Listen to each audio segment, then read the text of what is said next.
I Madwa, Panya, Jerusalem, stand and face Jerusalem.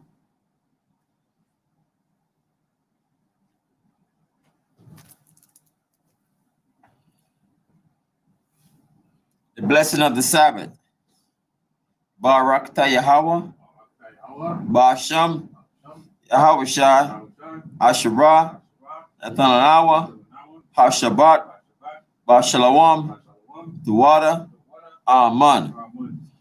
Blessed are you, Yahweh, in the name of Yahweh Shai, that give to us the Sabbath in peace. Thank you, so be it.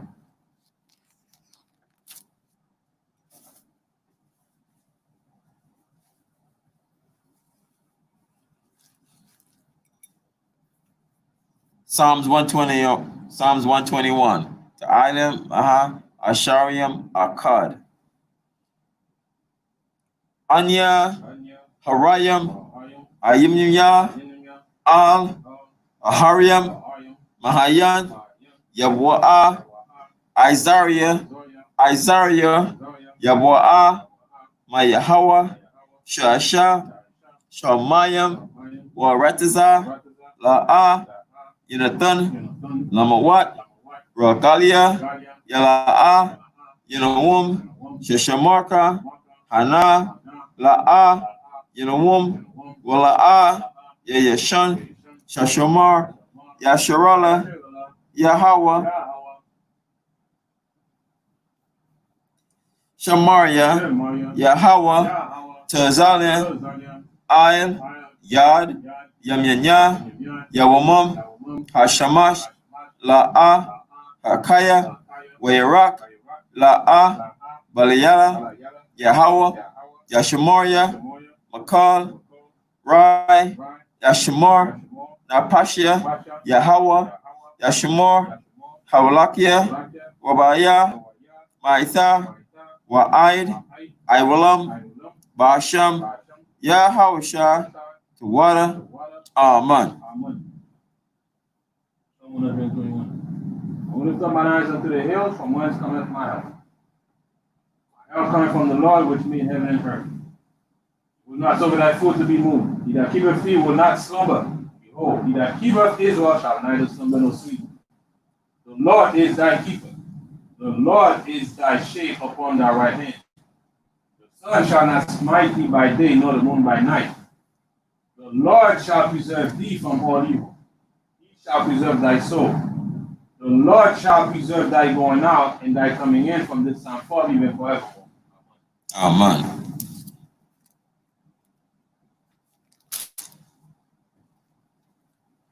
Hear, O Israel, Shema Yasharala. Shema Yasharala, Yahweh, Eloheinu, Yahweh, Akkad.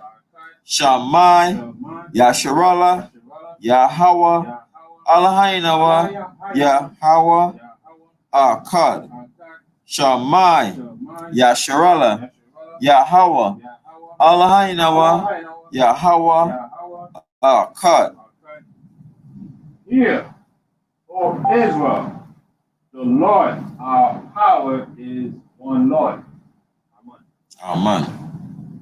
The Lord's Prayer, Yahweh Sapala, Abinawa, Shabashamayim, Kodash, Haya, Shamka, Yahweh, Malakwatka, Taba'a, Ratizawanka, Aya, Aisha, Baratiza, Ka, Bashamayim, Nathananawa, Lakam, Yawam, Za, Wasalak Lanawa, Kawabwatinawa, Kasalat Nawa, Kawabwatinawa, Wala'a, Abianawa, Al, Nasayawan, Abal, Hawashainawa, Marai, Kaya, Laka, Amalakwat, Wa'ala, Wat, Waha, Sapa, Arat, Luai Walam, Aman.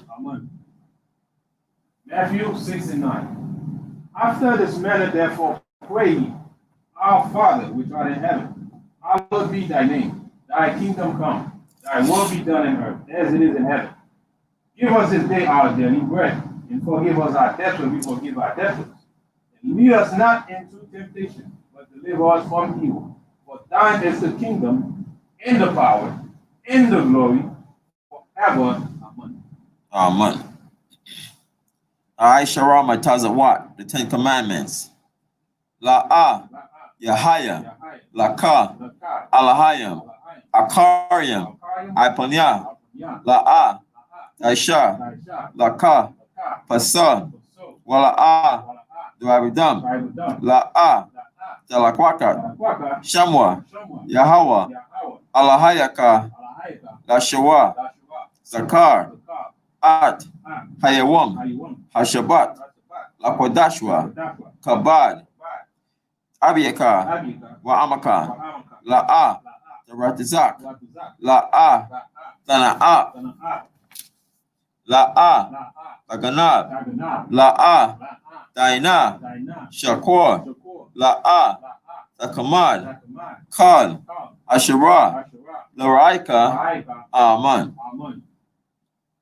Exodus 20 and 2. I am the Lord thy power, which have brought thee out of the land of Egypt, out of the house of bondage. Thou shalt have no other gods before me. Thou shalt not make unto thee any graven image or any likeness of anything that is in heaven above, or that is in the earth beneath, or that is in the water under the earth. Thou shalt not bow thyself to them, nor serve them. For I, the Lord thy God, am a jealous God, visiting the iniquity of the fathers upon the children unto the third and fourth generation of them that hate me, and showing mercy unto thousands of them that love me and keep my commandments. Thou shalt not take the name of the Lord thou shalt not take the name of the Lord thy power in vain. For the Lord will not hold him guiltless that taketh his name in vain. Remember the Sabbath day to keep it holy. 6 days shalt thou labor and do all thy work, but the 7th day is the Sabbath of the Lord thy power. In it thou shalt not do any work. Thou, nor thy son, nor thy daughter, thy maidservant, nor thy maidservant, nor thy cattle, nor thy stranger that is within thy gates. For in six days the Lord made heaven and earth, the sea and all that in them is, and rested the 7th day. Wherefore the Lord blessed the Sabbath day and hallowed it. Honor thy father and thy mother, that thy days may be long upon the land which the Lord thy God giveth thee. Thou shalt not kill, thou shalt not commit adultery, thou shalt not steal, thou shalt not bear false witness against thy neighbor, thou shalt not covet thy neighbor's house, thou shalt not covet thy neighbor's wife, nor his manservant, nor his maidservant, nor his ox, nor his ass, nor anything that is thy neighbor's. Amen. Your shop will be seated.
Barakata Yahweh, Basham Yahushai, Asherah, Nathananawa, Parya, Hagapan, Tuwada, Aman, La, Yahweh, Bahasham, Yahushai, At Yasha'Allah.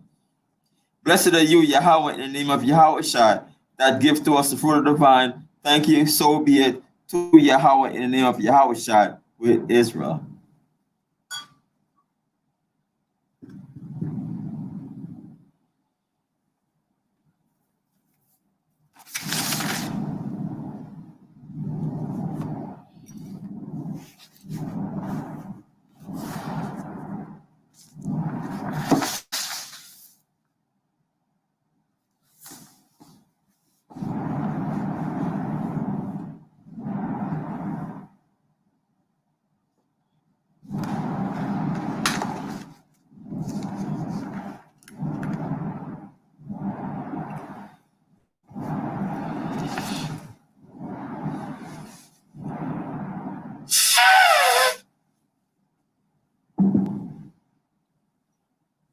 I Madwa Panya, Jerusalem, stand and face Jerusalem.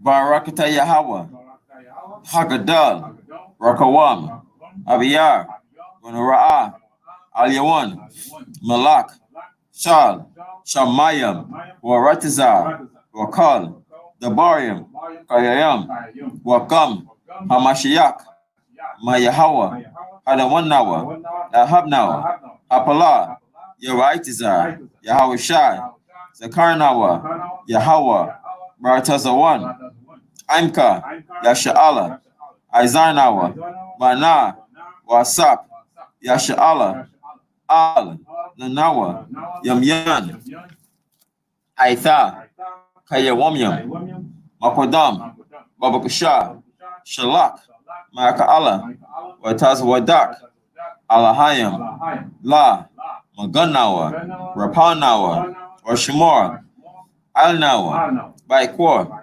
Shalak, Haraka, Shal, Yahushai, Lanawa, Lamadnawa, Rabiam, Kakama, Tabawana, Wadai, Shal, Tabarka, Basham, Yahushai, Tuwada, Tumyad, Waiwalam, Aman.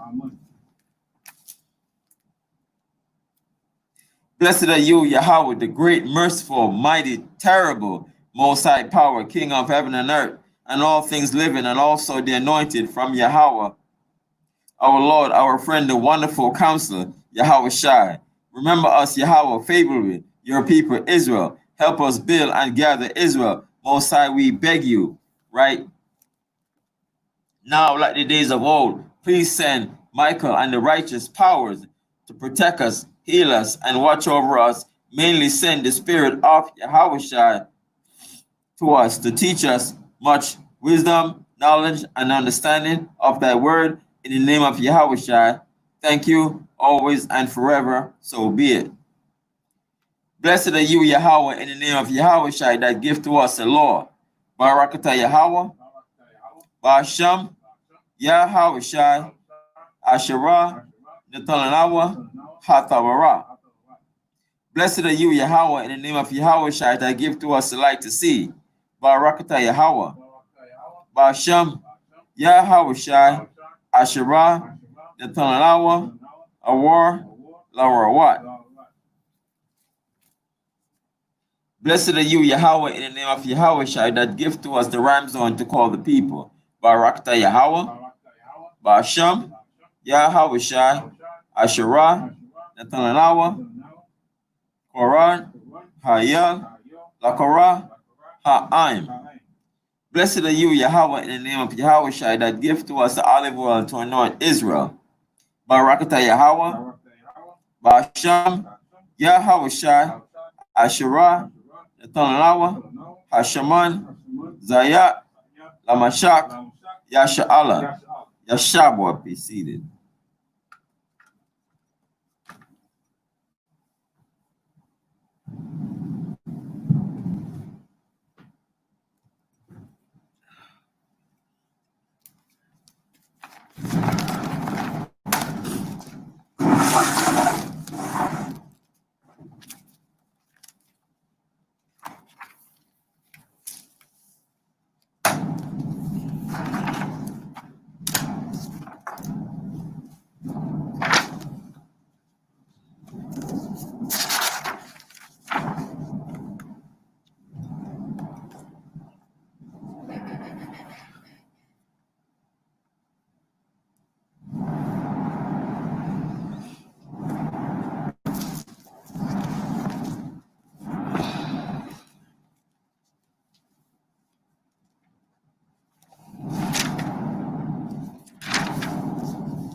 Shalom, Israel.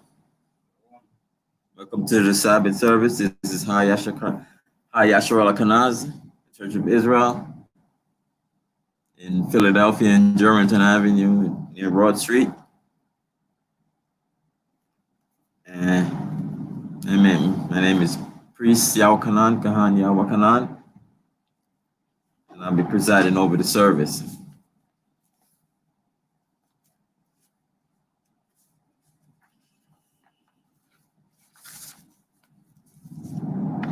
Today we're reading Wisdom of Solomon, chapter 17 and 18, King James Version.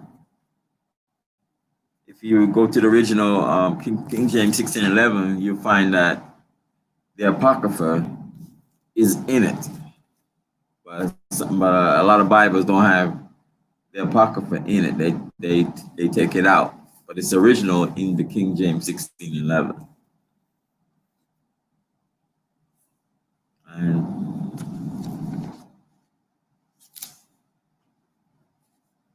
in the present state, there's a lot, calamities, things that are happening. And I just want to read Matthew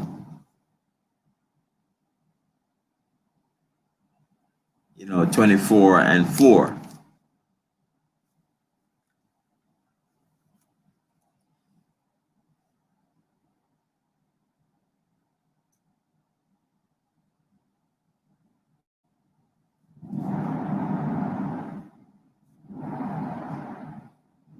So Matthew 24 and 4.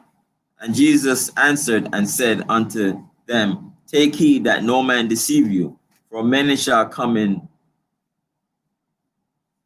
my name, saying, I am Christ, and shall deceive many. And ye shall hear of wars and rumors of wars. See that ye be not troubled, for all these things must come to pass, but the end is not yet. And also, for a nation shall rise against nation, and kingdom against kingdom, and there shall be famine and pestilence and earthquake in diverse places. So these are things that's going to happen in the world, that are happening in the world.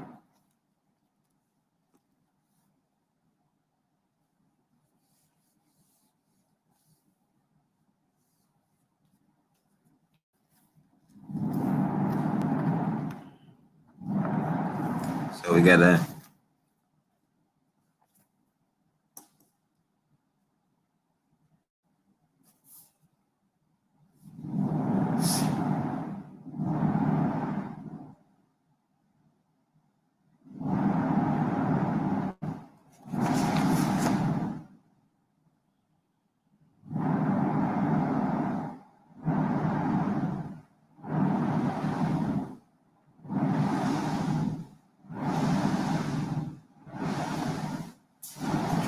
that was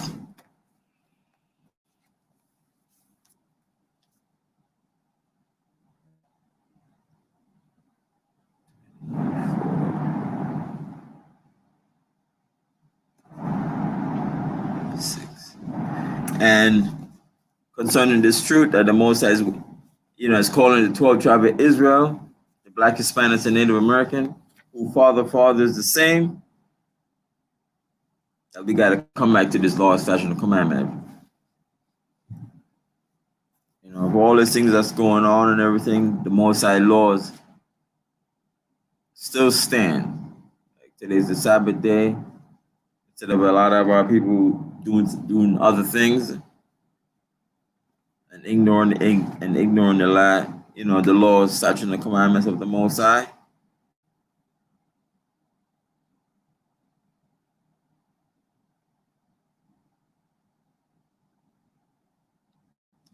So Revelation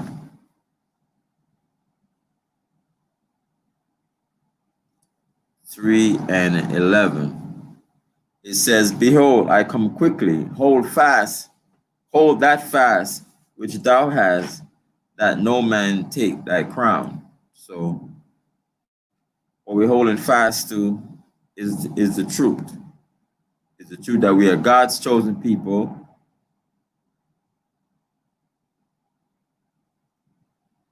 We have to come back to this because we're looking for a second Exodus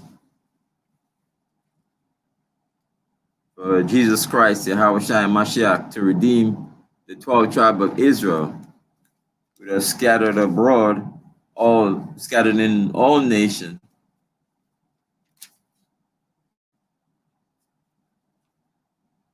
Especially in the Western Hemisphere. So So I just want to read Psalms 53 and 6. Can you read that for me, please? Psalms 53 and 6.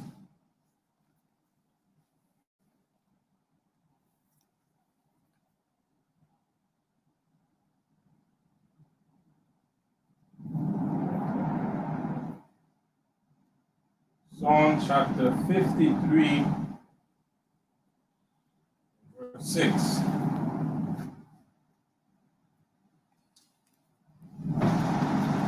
I am worried. Psalms 53 and 6.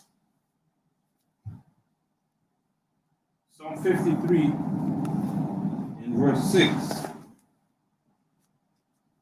Oh, that the salvation of Israel will come out of Zion, when God bringeth back the captivity of his people. Jacob shall rejoice, and Israel shall be glad. So that's, we're looking for the salvation for Israel. Because the other nations, they're in their salvation right now. And also, I'm going to read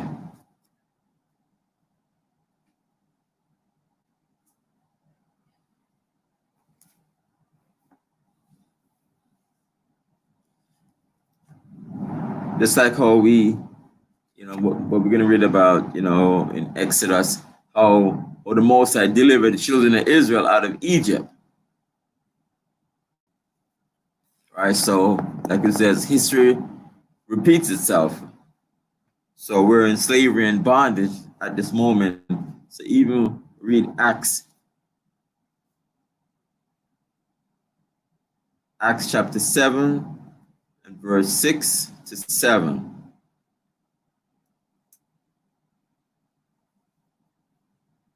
Go on, read that for me, please. Acts chapter 7, verse 6 and 7. So all this evil is happening to the children of Israel right now, and the Most High, predict this. Acts chapter 7, verse 6. And God spake on this wise, that a seed should sojourn in a strange land, and that it should bring them into bondage, and entreat them evil 400 years. And the nation to whom they shall be in bondage will judge, saith God. Will I judge, saith God, and after that shall they come forth and serve me in this place. So they're treating the children of Israel, evil for 400 years. And it's been continuing, all this evil. And you wonder, why all this evil is coming upon us. Because we broke the law, statute, the commandments of the Most High. And these nations are over us. And all this evil they doing to us. And it's not just this one incident. It's been happening for 400 years. Certain things now are recorded on camera video that they're doing, but it's been happening for 400 years. 400 years is many cases, that we have heard and seen. But what about those cases that are not recorded? You might record it when you go and read the slave narratives and find out all these things that they're doing to us, and even the unrecorded things, that are there that they have done to us, and it's the evil,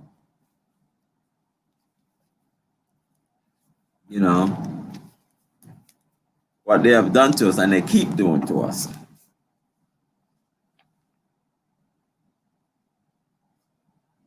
Are we crying out to a system that is set against us? So the Most High said, even we go back to Acts chapter 7, verse 7, it says, and the nation to whom they shall be in bondage, which is slavery, will I judge. So the Most High is going to judge the nation that we're in slavery, because it took the so-called Arabs, Africans, that sold us to the so-called whites. So it took 3 nations to bring us down. You know, bring us down as a nation of God's chosen people.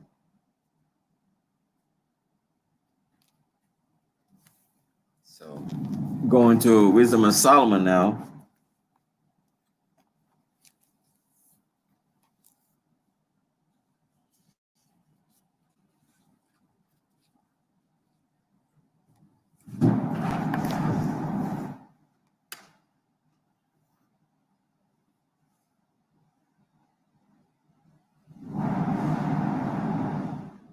So we read in here about how we were in slave in Egypt, and how the Most High judged that nation after 400 years.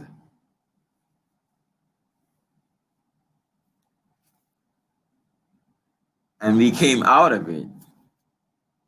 We came out of 400 years of slavery under the Egyptians, so-called Hamites.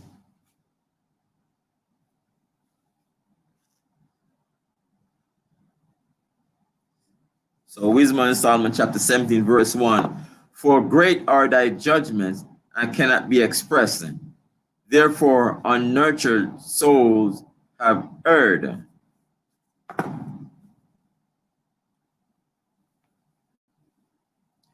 Verse 2, it says, for when unrighteous men thought to oppress the holy nation, which is the children of Israel, you know, that they oppress us, they being shut up in their houses, the prisoners of darkness, and fettered with the bonds of a long night, lay there exiled from the eternal providence.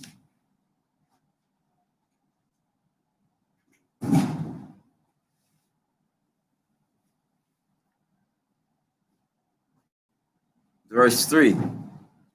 For while they're supposed to lie hid in their secret sins, they were scattered under a dark veil of forgetfulness, being horrible, astonished, and troubled with strange apparitions.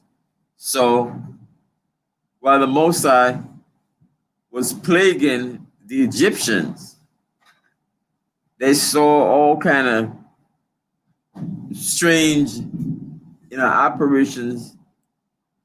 I mean, with the 10 plagues that the Most High plagued them, there's other things here that the Most High wrote in the Apocrypha, in this Wisdom of Solomon chapter 17. So they saw strange sights.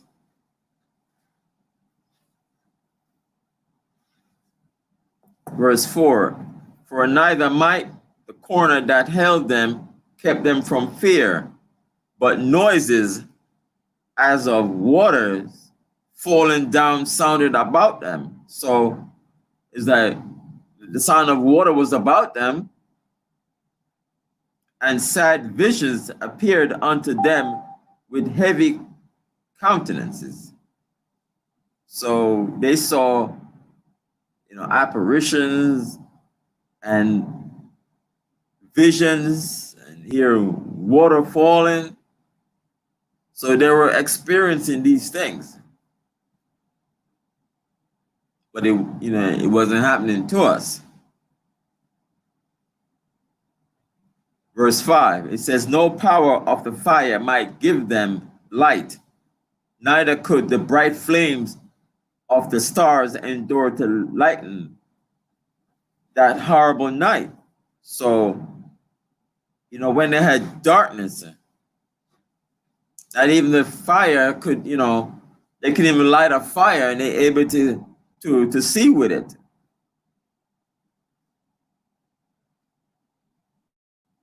And even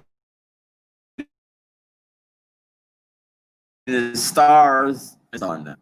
But we had light. Real pitch black dark. Yeah. Pitch. Yeah.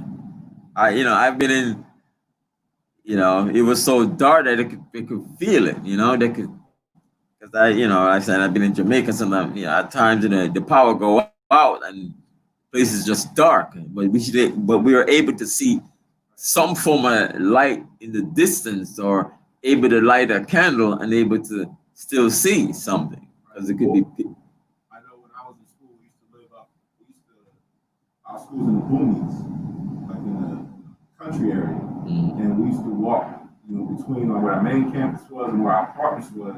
We had like a path in the woods that we could walk, right? But there was no lights there. So the only thing that you had was the moon and the stars, but the moon and the stars would light it up so that you could see the path. Yeah. Right? So you had that, but they did not have that. They didn't have nothing to lighten the environment so they could see anything. All they had was these strange noises and things that was about them that definitely spooked them, causing them to lose hope and everything. Yeah.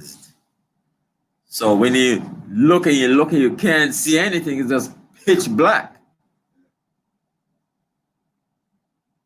Pitch black, but we had light in Goshen.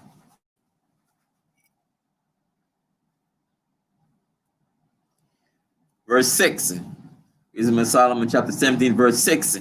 Only there appeared unto them a fire kindled of itself, very dreadful. So they couldn't light a flame and able to use that for light. But they see, a fire, and it was dreadful to them. We had light in Goshen, but that's that plague of darkness. For being much terrified, they thought the things which they saw to be worse than the sight they saw not. So what they saw, it seemed to be so bad, and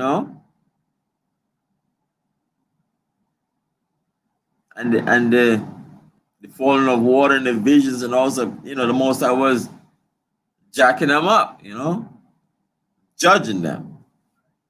So it's like your mind playing tricks on you. You're looking at things, and it's just like you see something, but you're making it more than what it actually is. Make it worse than what they saw. Yeah. Like even sometimes those people who take hallucinogenic drugs and stuff like that, they imagine these things, and they could be in a room just by themselves, and they're like terrified, but this, what the Most High was doing this to them. Verse 7, as for the illusions of art, magic, they were put down, and their vaunting in wisdom was reproved with disgrace. So they're trying to figure some of these things out, but they weren't given that wisdom.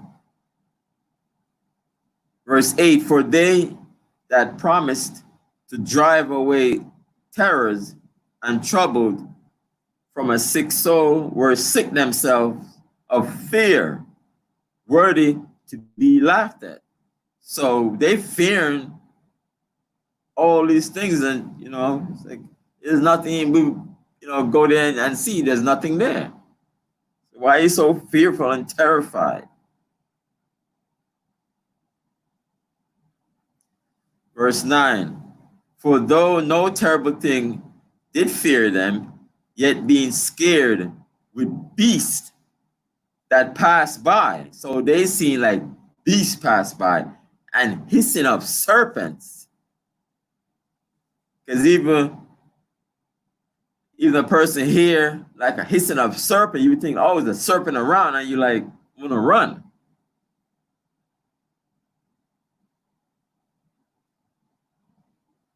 Verse 10, they died for fear, denying that they saw the air which could of no side be avoided. So they were so terrified, when you read in Exodus, or the Most High did the 10 plagues, these given in the Apocrypha here, giving you more things that was happening to them.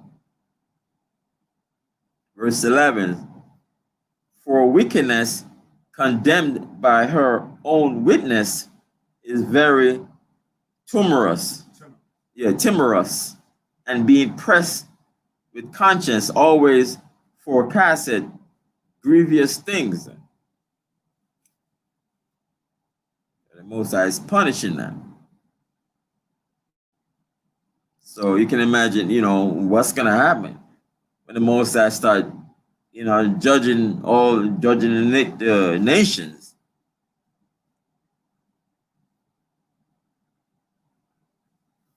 Especially all that stuff that's going on now, right now. Because, we have the coronavirus came, and people were like dying all over the world. And then we have all these riots and destructions that are happening a lot, are happening. Go on, Samant. This verse is kind of testimony of the type verse, because it says, wickedness condemned by her own witness is very timorous. When you're timorous, you are very nervous, you lack confidence, you're not sure of yourself, you're not sure of what you're doing with your surroundings.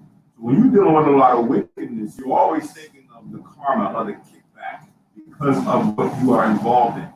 So that's what it's showing you. Wickedness and the witness or the testimony of it becomes very timorous.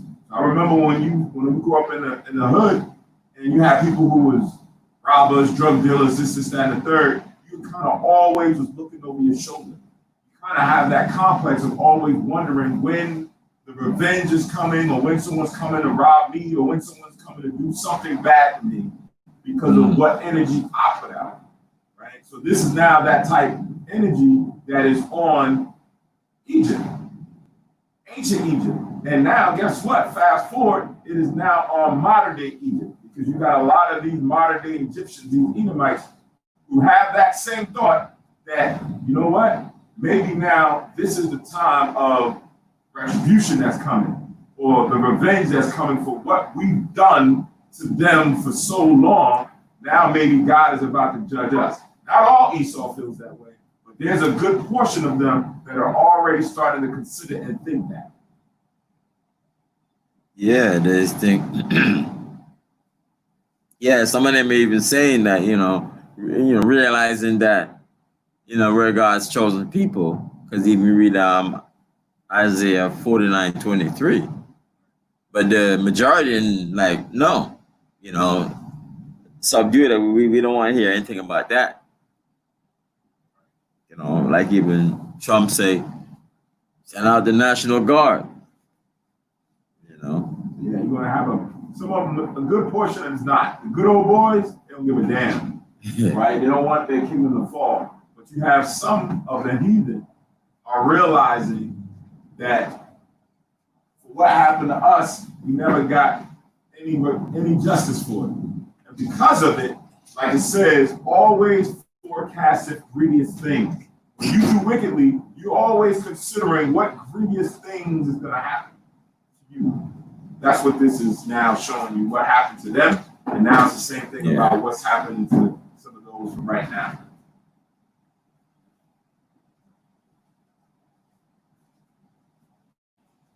So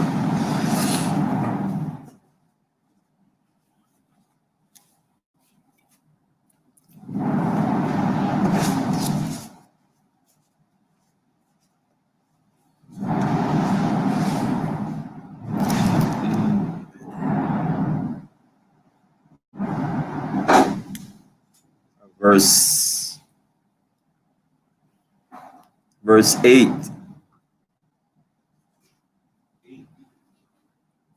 Hmm? 17 verse 8.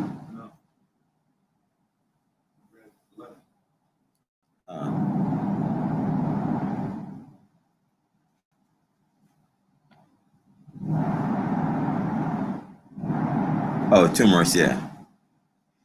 Verse 12. For fear is nothing else but a betraying of the succor which reason offered.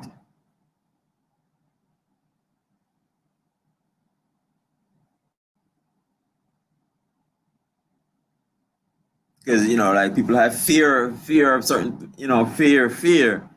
But even, you know, like I say, you know, whatever man sow, he shall reap. So they have sown a lot of stuff. They have done, you know, a whole lot of evil against us. And they figure that, you know, they don't have any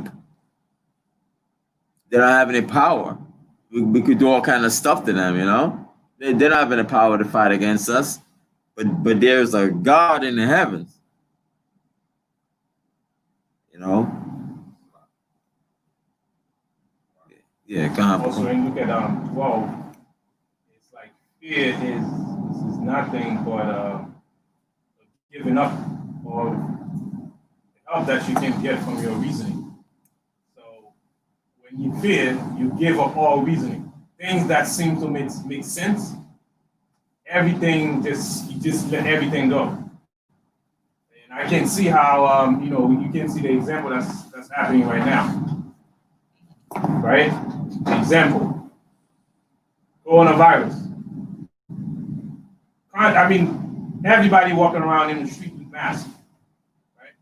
But reason will tell you, if it's in the air, everybody will die. Yeah. Instantly, everybody will die if it's in the air. But yet, something simple like that, but the fear get into people's mind to the point where they give up all reasoning. So now they walk around broad daylight, they're not in contact with anybody, mask on. So if it's in the air, you wouldn't even be alive right now as we speak. Yeah. Because even we can understand that doctors and nurses are dealing with patients who are, you know, gravely sick or sick. They have to wear their mask and gown and gloves and so on and so forth. They're dealing with that situation, that people around them. So when they leave, they take off those things and they walk around. Right. But the reasoning, the fear, you give up all that reasoning. That small little thinking, it's just gone. It's out the door. I'm just gonna wear it because, you know, I don't know what can happen. But even they want to put it into us, you know, oh, the Black and Hispanics, you know, because they pre-existing conditions and so on, they're more susceptible to it and so on and so forth. But they just want to put that, you know, out there to put that fear in us. Right. The thing is that compared to was like 300 million people in the United States, you know, like 1 million is affected. But you say, oh, the 300 million, 1 million, how much percentage is that, you know, compared to those people who are dying? If people are dying, so you hear somebody die over here, die over there, you know, concerning the flu and other things that, you know, kill us, and so on and so forth. Right. And like a step further, you wear it, you wear the mask. You should wear it, if that's the case, then you should wear it when you go to sleep. You should wear it when you go shower because the same air that's circulating all around. Yeah. So wear it everywhere. But that reasoning is gone. Why? Because of the fear.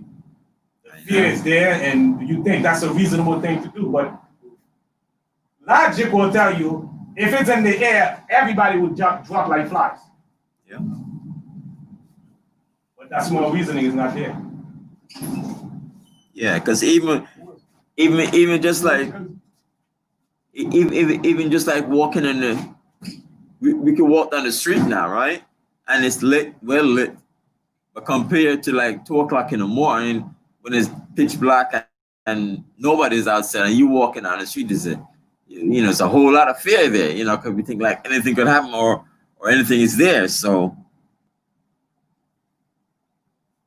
So it's a fear, you know, fear can get us, get the best of us. So we lose all kind of reasoning. Verse 13, and the expectation from within being less counted, the ignorance more than the cause which bringeth the torment. So, like you don't have that reasoning. So in verse 13, it's like even the hope that we have is defeated by that fear. So the hope that we have, the Most High controls everything. The Most High controls all sickness. The Most High controls who gets sick and who don't get sick. Yeah. The Most High controls where virus flow and where it doesn't flow. All that hope is done. It's done away with because fear defeats all that hope. Yeah.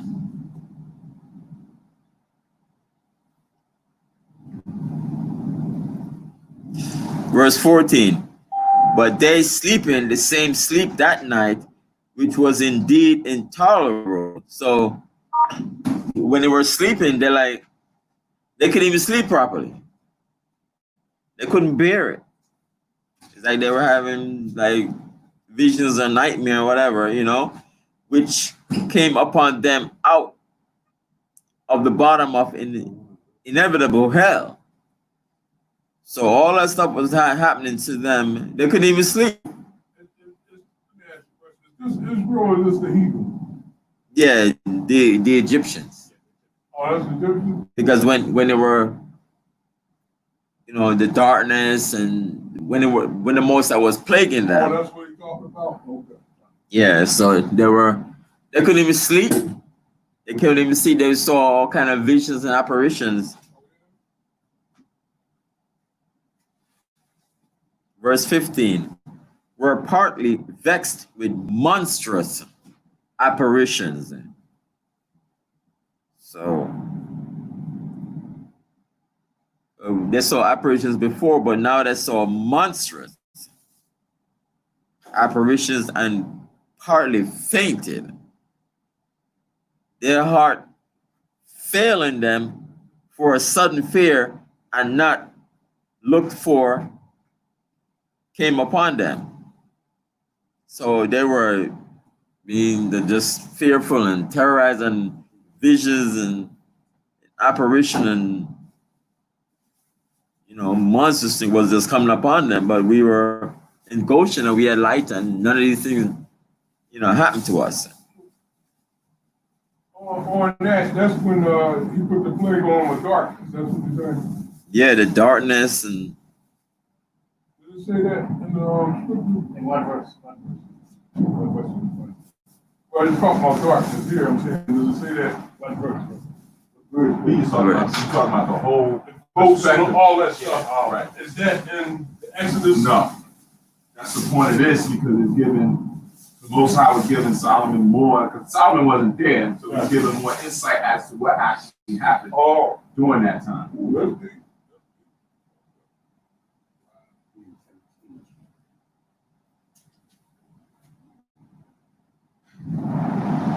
So they were seeing all kind of things and experiencing all kind of things, you know. Monstrous bees, hissing serpents, all kind of stuff was happening to them. Papa. And if you get from the beginning, it start out with the Most High is a great judge, right? The very first verse.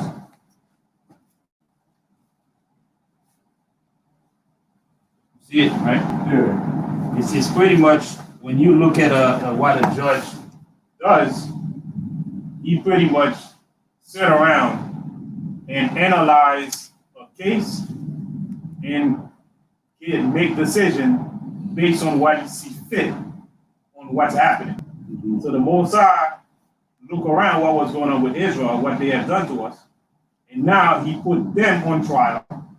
And now he's giving them the verdict that he believes they deserve at that time. So then it's going down to, it's showing in all the verses how he instituted, right, the decision of what would come down to the heathen.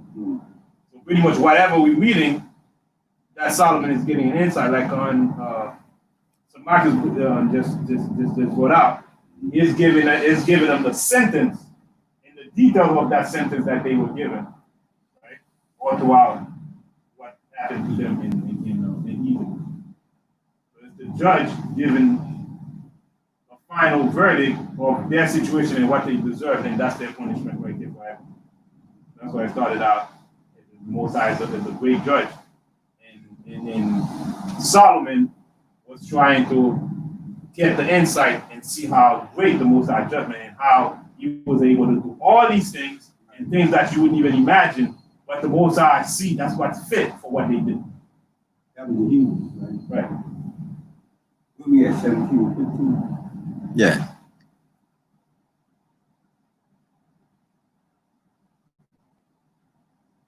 Verse 16 now. Wisdom of Solomon, chapter 17, verse 16. So then, whosoever there fell down was straitly kept, shut up in a prison without iron bars. So all that stuff that they, they fell down and faint. They were in like a little, like a prison, but there's no bars. They're not in any prison. There wasn't any bars there, but all that stuff that they saw in it and heard. Because they saw a lot of stuff, apparition, monsters, hissing and water falling, all those things that they saw and heard.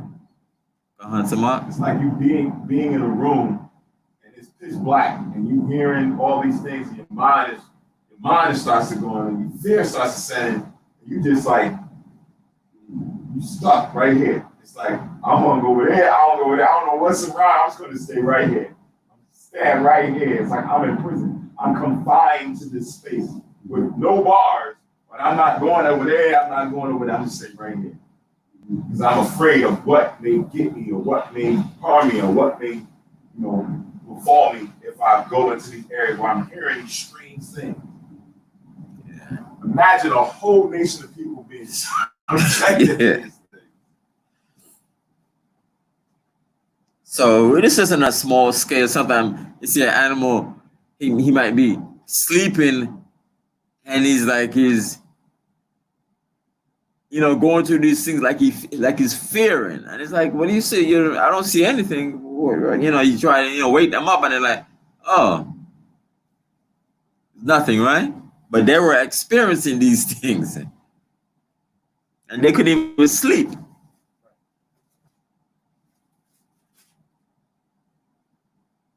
Verse 17. I wanted to read this verse to go with a lot of what we're reading that happened to the Egyptians, right? So it says, Romans 15:4, for whatsoever things were written aforetime were written for our learning, right? So, like Gabar just asked, and he's reading this in the Apocrypha, he's like, hey, did we read that in Exodus? We didn't get a lot of that in Exodus. But now we're getting more insight and wisdom of Solomon. So now we're learning more about how, or the hell that the Most High's judgment put upon the Egyptians. So now we're learning it. We're learning the power of the Most High and how he operates, right? It says that we, through patience and comfort of the scriptures, might have hope. So if we be patient and we trust the Most High, we hope that the same things that he did to them back then, those ancient Egyptians, that he's going to do it to the modern day Egyptians, the modern day Babylonians, that these type things happen to them now. For all the atrocities they've been doing to us, that the Lord's new plagues is going to jack them up even worse than what happened back then to the ancient Egyptians. That's the hope that we have. Because even I'm quite sure some person might even come and say, oh, okay, since you guys said that you're the chosen God, chosen people, what's going to happen to us? All these things or whatever, so and so. We might tell them and then probably say like, I can't see that. Because they say, let me say, they could look and say, look, we have our, we control the air, we have the Air Force, we have the military, we're watching all these things, right? Nothing, all of these things can happen to us. So, let me try to.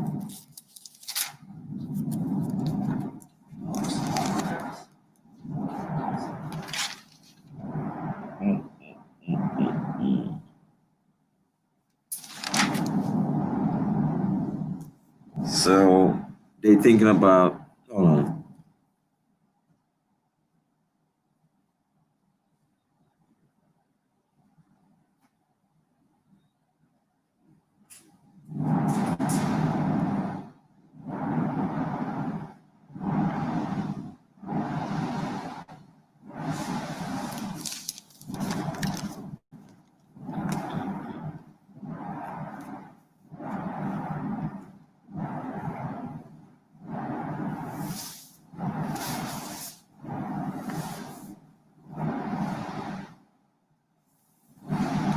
Reading Isaiah 47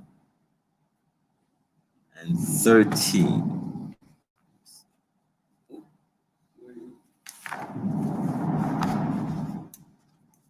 I think we said Isaiah 47 and 13. Yeah, Isaiah 47 and 13.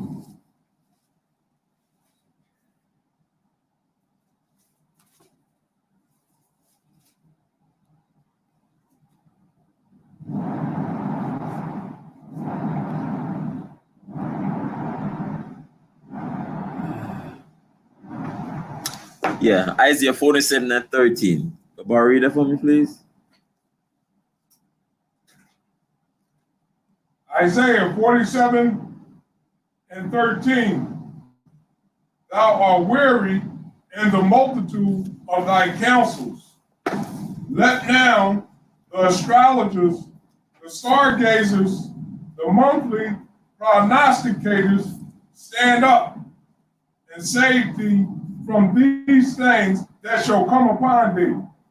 So they looking for these things, to try to figure out maybe Christ, second coming and what's gonna come, and they can overcome it. They could, look in the stars and the skies and the radars and all this stuff. So certain things happen, they're like, okay, I know where this is coming from. They even saw like a UFO. I saw a video that they saw a UFO. They send the fighter jets up there, right? And they try to track the UFO. They're in front of the UFO. They're trying to lock into the UFO to fire rockets against it. Then the instrument is not working, and they go like 1,500 miles per hour, and then the UFO go like 9,000 miles away. So they're like, we don't know what it is. So they figure that they can, defeat whatever is coming. Because all these nations, they have their military might, right? And they have their witchcraft and all that stuff that they do trying to figure out things.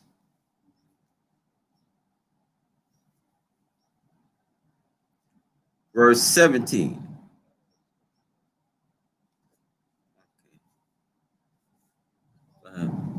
Second Timothy 2 and 7.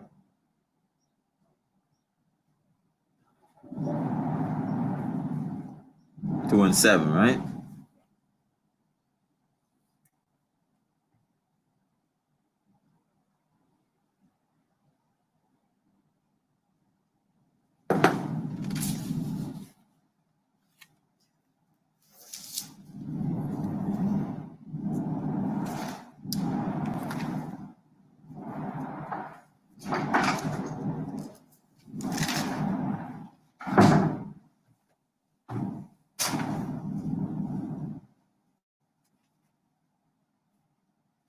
Second Timothy 2 and 7.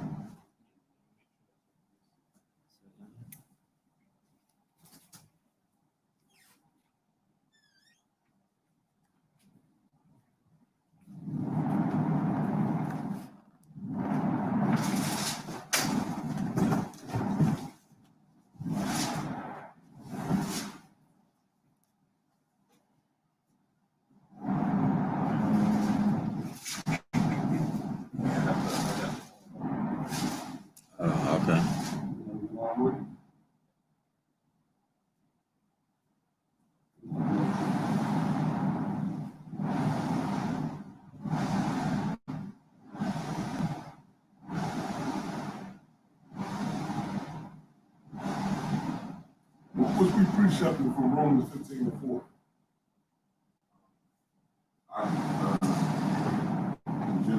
Oh, okay.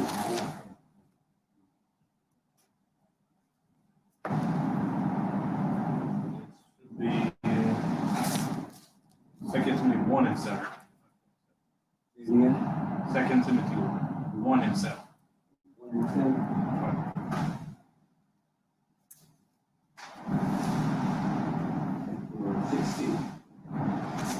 2 Timothy 1 and 7 reads, For God hath not given us the spirit of fear, but of power and love and of a sound mind.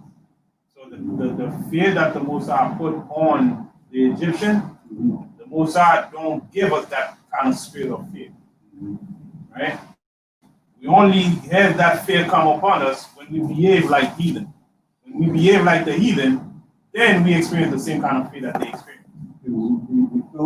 Then we start feeling what they feeling because now we behave like heathen. But when we behave like children of the Most High, we respect the Most High, we respect the commandments of the Most High, because we know the judgment that the Most High can bring upon us if we behave like heathen. But as far as for us to have fear and not have a sound mind, as we experiencing right now, the heathen, they don't have a sound mind, so their mind their own mind confound them to make them fear and see things bigger than it actually is. And the Most High did that.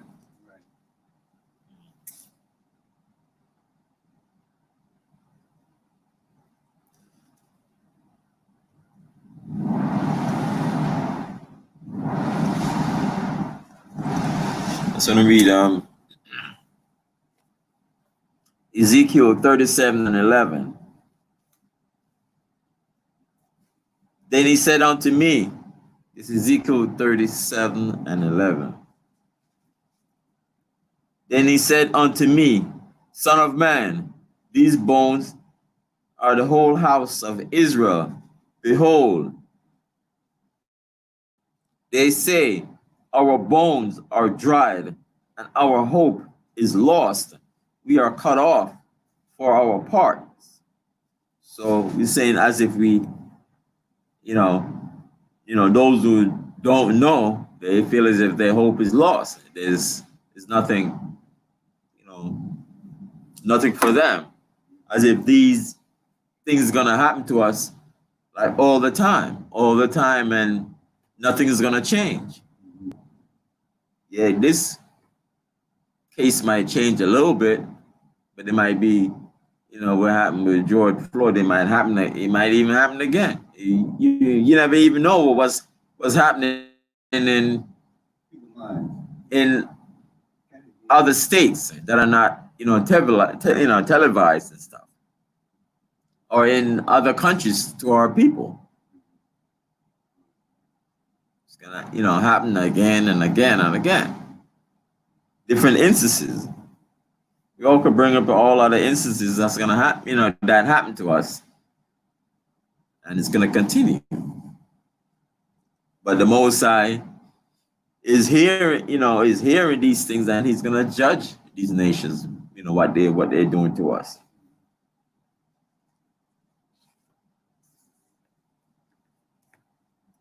So, going back to chapter 17, verse 17. It said, for whether he were husbandman or shepherd or a laborer in the field, he was overtaken and endured that necessity which could not be avoided, for they were all bound with one chain of darkness. So whether he's out there, he's a Pharaoh or his Pharaoh's servants, or out there in the fields, they were experiencing the same thing.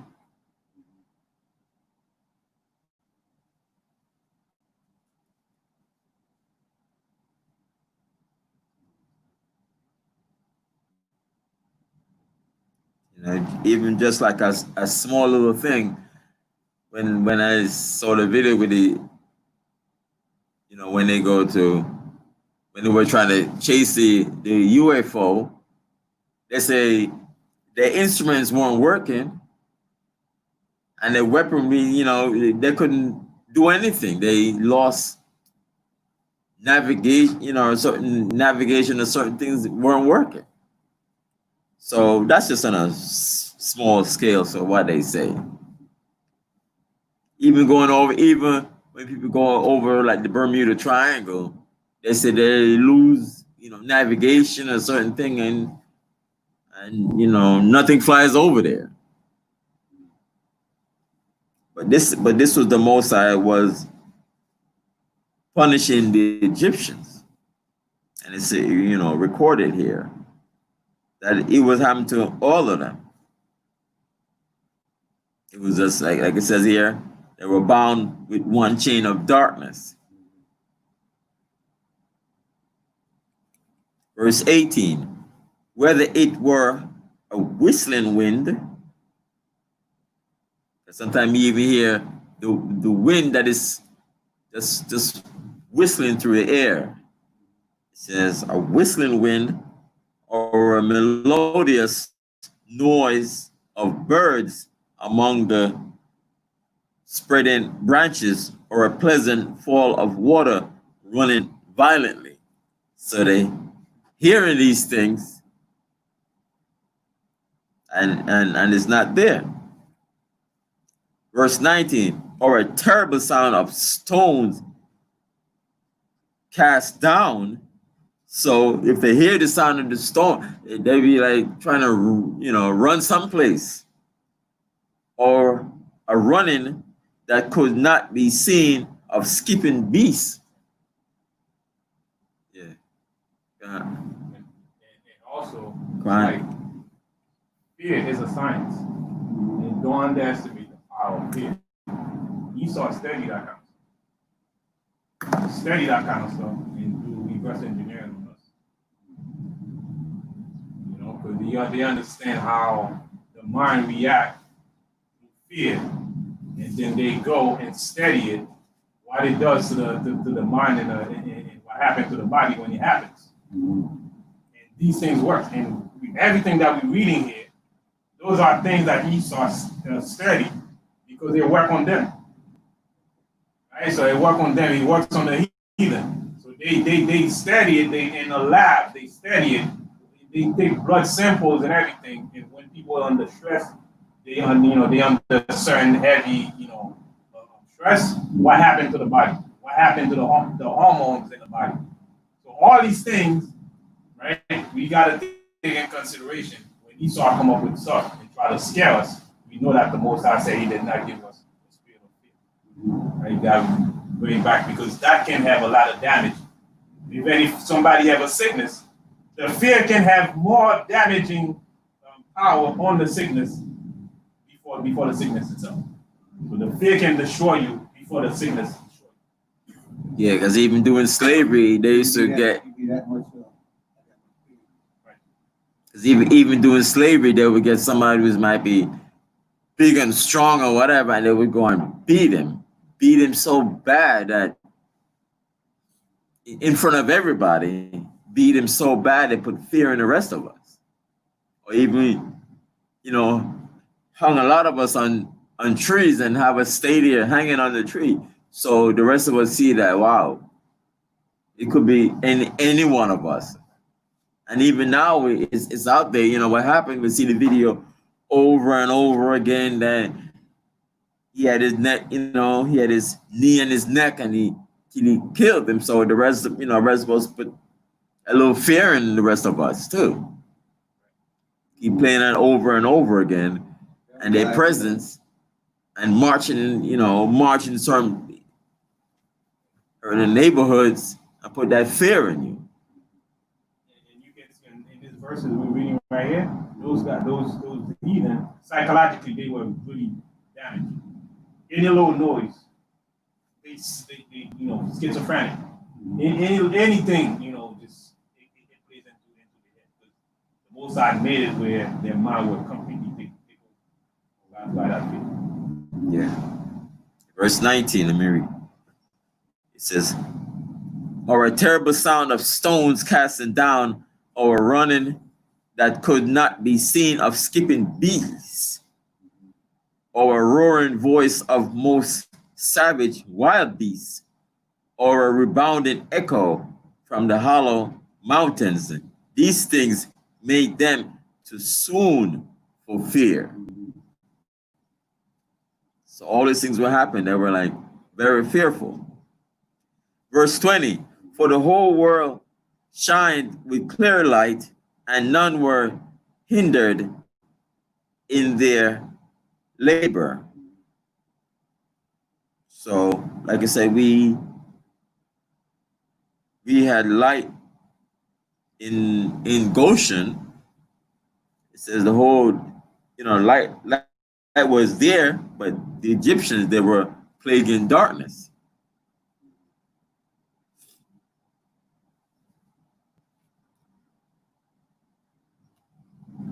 They said the whole world said that, it was just there.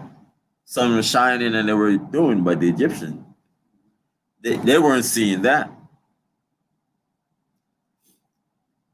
Verse 21, over them only was spread an heavy night, which is darkness, an image of that darkness which should afterward receive them, but yet were they unto themselves more grievous than the darkness. So it was more worse than the darkness itself, because they seen and hearing all these things and they were like terrified. Yeah, they were terrified. So this is what the Most High can do to these nations. And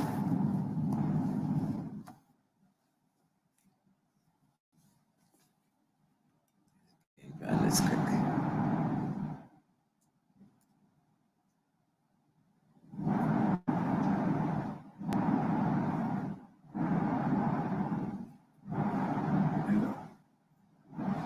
Yeah.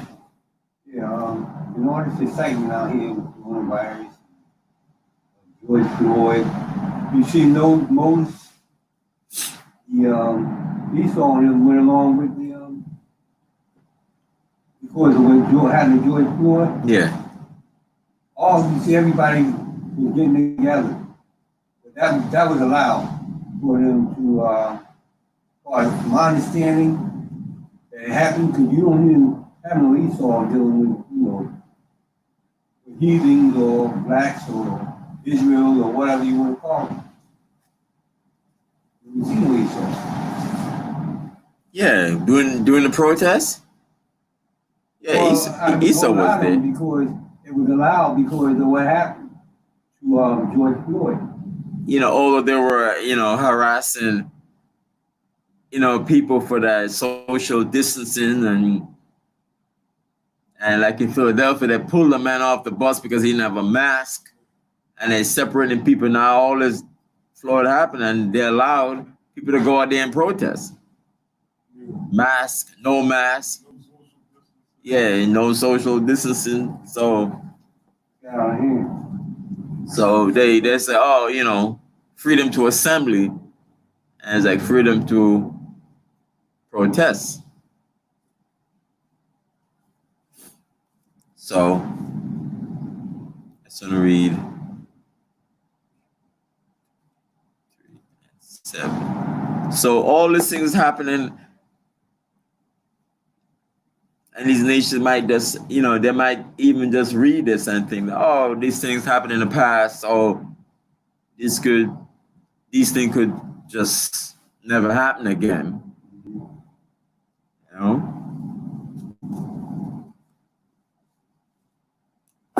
I even heard,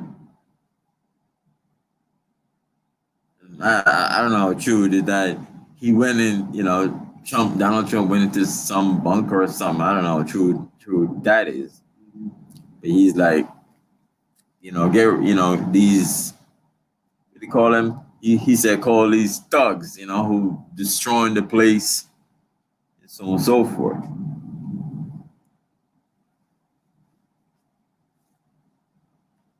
So even to come, this is gonna happen to them. It's like Job 33:7. It says, "Behold,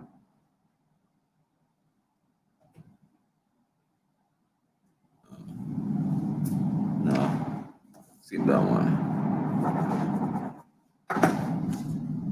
You just with that? No, yeah,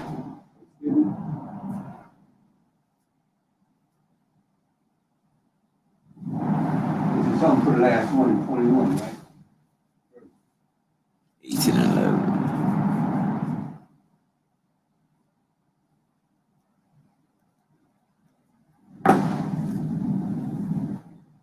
So I said, the Most High is gonna start, jacking him up. Job 18:11 says, "Terror shall make him afraid on every side, and shall drive him to his feet." And the Most High gonna start jacking them up and start terrorizing them, just like what happened to all the Egyptians, from Pharaoh coming all the way down to the person who was laboring out in the field. These things were happening to them. These things are true. People stuff back in the past. Yeah, it's gonna come to them. Or even, basically the same things happen.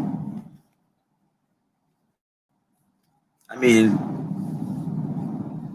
sword, famine, and pestilence. That's gonna happen. The Most High is gonna do that. But it's a virus, and it's a pestilence, and death and destruction. These things that are happening. That's the symbol of what happened back then. Even what I read before, Matthew 24. Wars, room for wars, pestilence, earthquakes, and so on and so forth. It's like any uprising that our people do. You see the other nations in it, Esau's in it, don't believe in it. They ain't gonna go anywhere. Because it's like when they involve, Esau said, okay. But if it's only us doing something, now they have something to do. But whenever you have other nations involved in whatever we're doing, don't even believe it. They ain't gonna go anywhere. Yeah. Because what happened is they come in the inner city to keep us right here. Right? So they involved in it. We're not going in the suburb. No, you're right. We're not going in the suburb. They come in, right? And they acting like they helping you. But they right here with you. Mess up next week. When everything mess up, we gonna be in a line asking for jobs. We're gonna be in trouble. We gonna be in trouble. Don't even believe any so-called, uprising revolution. You see Esau's in it, and while along with us, don't even believe it. I don't believe in none of them anyway. Yeah, because it's been like that. It's like to pacify you. Say, listen, see, we gonna help you. We with you. Yeah, I'm with you. See your plight. Yeah, Consummate. We read this in the class this evening. About the same thing. This was in Ezra, the 4th chapter in the Bible. Ezra from the Bible. Ezra 4:1. Right? So last week when I rode through downtown, like a freaking maze it got down there. Protesting. I kept coming by this corner, and it was 4 people on the corner, 3 Edomites, 1 Jake. The 1 Jake was leaning against the wall. The 3 Edomites were the ones standing out there with the sign with the fist up in the air. Right. With the fist up in the air. Yeah. And I'm like, what the hell? Like, yeah. It's a reverse psychology. It's a reverse psychology. No, that's exactly what it is. But now you see this person with the fist up. This is as if they now understand and have gone through, and now they are saying, yeah, I'm with you. I'm protesting because of how I've been treated. You we've been treated like how we've been treated. But the funny thing about it was, Jake was the one just leaning on the wall with no sign, wasn't even doing a damn thing. Doing nothing, huh? Three Edomites out there going hold up the signs and everything, right? But yeah, you can't build within when you got the adversaries amongst you, right? This is Ezra 4:1. It said, now when the adversaries of Judah and Benjamin heard that the children of the captivity builded the temple unto the Lord God of Israel, then they, the adversaries, came to Zerubbabel and to the chief of the fathers and said unto them, let us build with you. That's what they're doing. They're saying, okay, we're going to come in and build with you. Let us protest with you. Let us march with you. We feel your pain. We're going to help build you up, right? It says, for we seek your God as ye do, and we do sacrifice unto him since the days of Esarhaddon, king of Assur, which brought us up hither. So I know y'all trying to build and come back and worship y'all God. We want to come worship with you with your God, right? We've been doing this since the time of the kings in the past. Verse 3, but check out what our brothers said back then. But Zerubbabel and Jeshua and the rest of the chief of the fathers of Israel said unto them, ye have nothing to do with us to build a house unto our God. But we ourselves together will build unto the Lord God of Israel, as King Cyrus, the king of Persia, have commanded us. So we're going to do this. If we're going to build us up, we didn't go and help trying to build themselves up or help that, because they did that on their own, right? They come over here and make their money, they go back and they help build up their own economy and their own thing. We got to do that for us. Right. We're not going to help you come and infiltrate. Then when you come infiltrate, that's what happens. And when you watch all the videos, you'll see them doing all of the spray painting on the wall, and then we get blamed for it. You see them in the midst of the crowd of us saying, look, there's bricks over there. We should go target that building over there, and we're going to do it. But they the ones that's instigating and starting the riots. They can keep on going. And not only just make it keep on going, but make us look like the villains and the demons, right? Because they're inciting it. They're seducing us to do this. So we don't need them to come in and infiltrate and now come up with another agenda, because like before I was bringing out, once you have others coming in, everybody got their own agenda. Everybody comes in for their own cause. Some just come in for the look. I've seen on social media, you got certain Edomite women coming in the marches, standing up, taking pictures. Right. So selfies. You had one chick went and seen the guys boarding up the building, went and asked to borrow his drill and had him take her camera phone and take a picture of her drilling in the wall. She took the picture, handed back the drill, went and got back in her Benz and drove off. And it was so, she went viral, and her employer found out about it and let her go. We're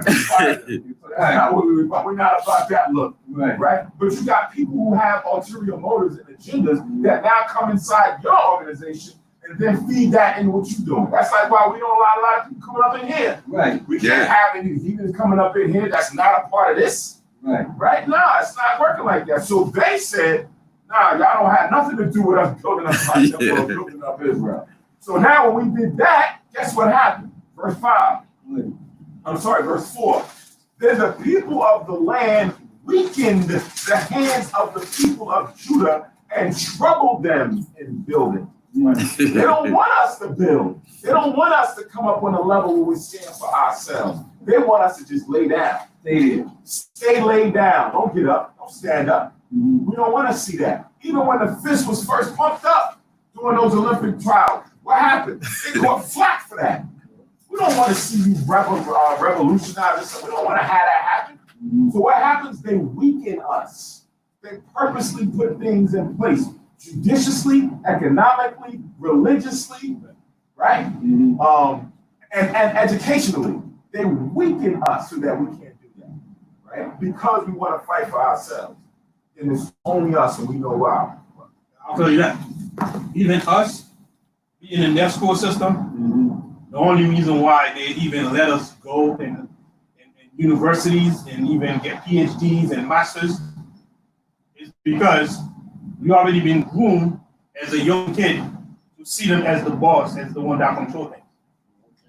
So even with our master's degrees, our PhDs, we still see them as the masters anyway, and that's how they want it to be.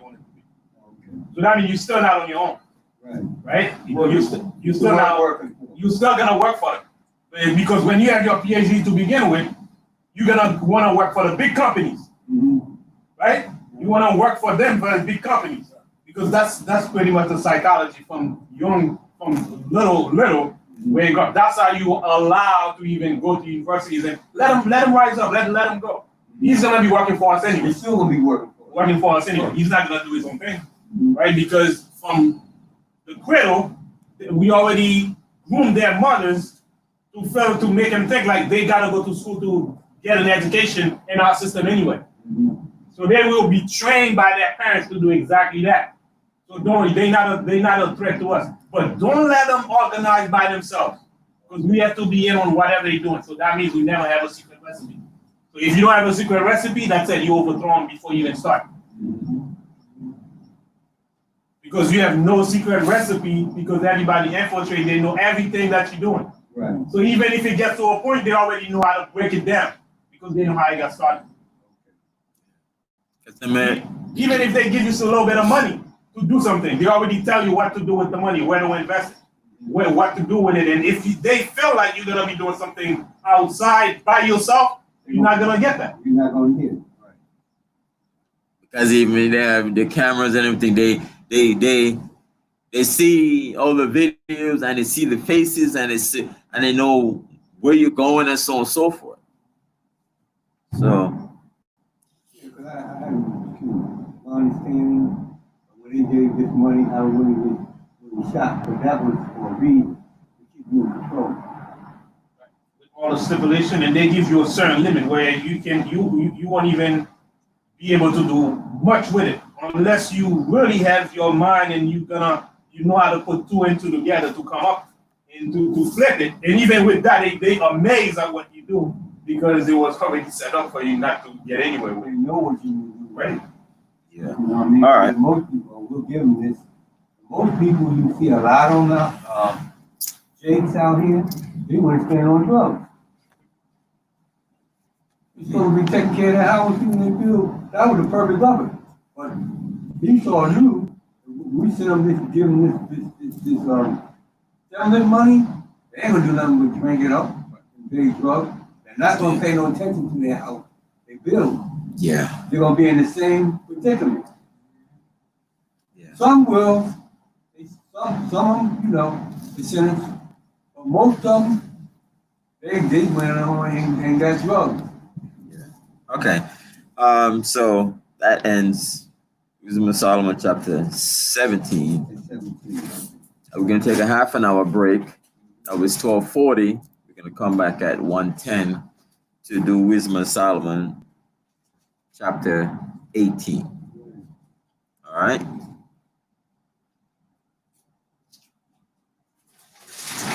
Okay. Shalom.